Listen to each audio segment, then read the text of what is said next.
Magandang araw mga katams. Ngayon pag-uusapan natin yung sa ano no, yung sa Tamiya Underground na backstock no, Kids Edition no, noong December 22. Ito yung naging track niya no. Medyo tingnan mo na.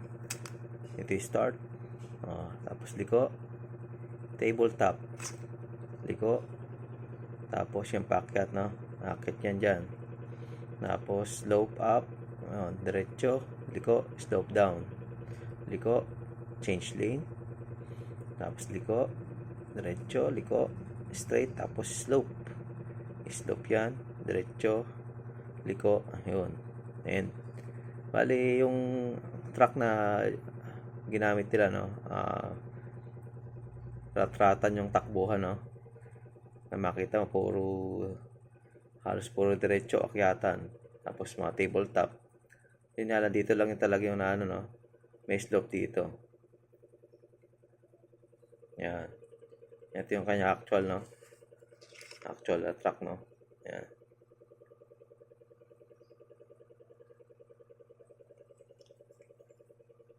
Ayan. Ito naman yung ano yung naging finalist no.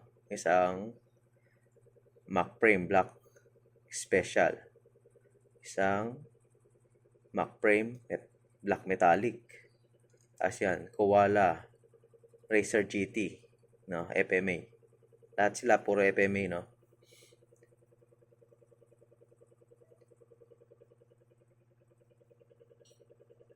Ayan. Yan, pag-usapan natin itong ano no, yung sa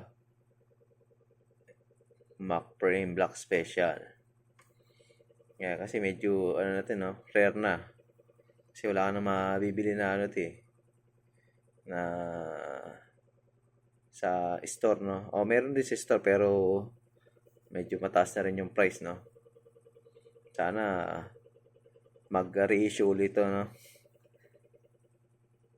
Maganda kasi ito naka-ano yan nakalagay Black Reinforced polycarbonate ABS na chassis FMA no. Tapos yung kanyang cowl ay tinted smoke color ABS. Tapos may sarili siyang metallic sticker design.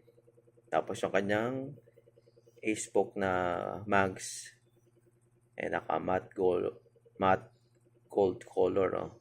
Tapos naka super hard black low profile tires. Tapos sa kanyang gear 3.5:1.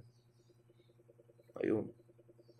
Yung naging champion dyan sa ano, backstock kid edition ng Tamiya Underground. Tapos ito naman yung naging second no. Yan, rare na rin yung ano, mini 4-wheel Koala Racer GT no. Ayan, yung kanyang yung specs no. Ayan, nakalagay. Kaya puro FMA. Stability is the key. The model is based upon highly stable FMA chassis molded in soft green and yellow colors inspired by Australia's national colors. Metallic sticker are included in the kit to decorate the car. Ayun, ang kasama ng motor ay Torque Tune 2 motor no. Pero syempre backstock yan. Gagamitin na motor dyan ay yung stock motor lang no? Tapos yung kanyang gear yun naka 3.7:1. Tapos yung kanyang gulong no, yung yellow no, naka hard low profile lang yan. Tapos itim na mags na. Ayun. Yun yung kanyang naging second no. Tapos dito na tayo sa naging third no.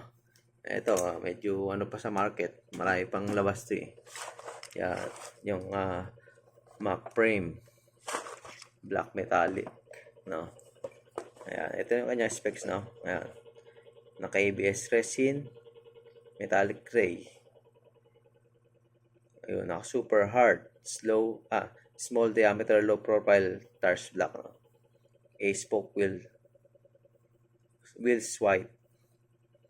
Tapos yung kanyang black plated na cowl no, ABS resin body.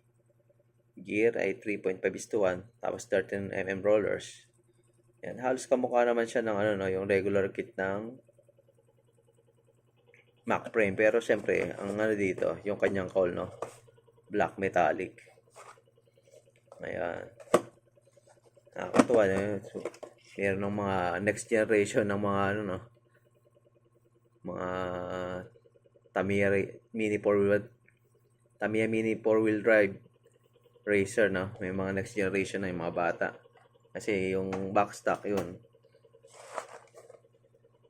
Maganda talaga pang fan race talaga yung backstock eh.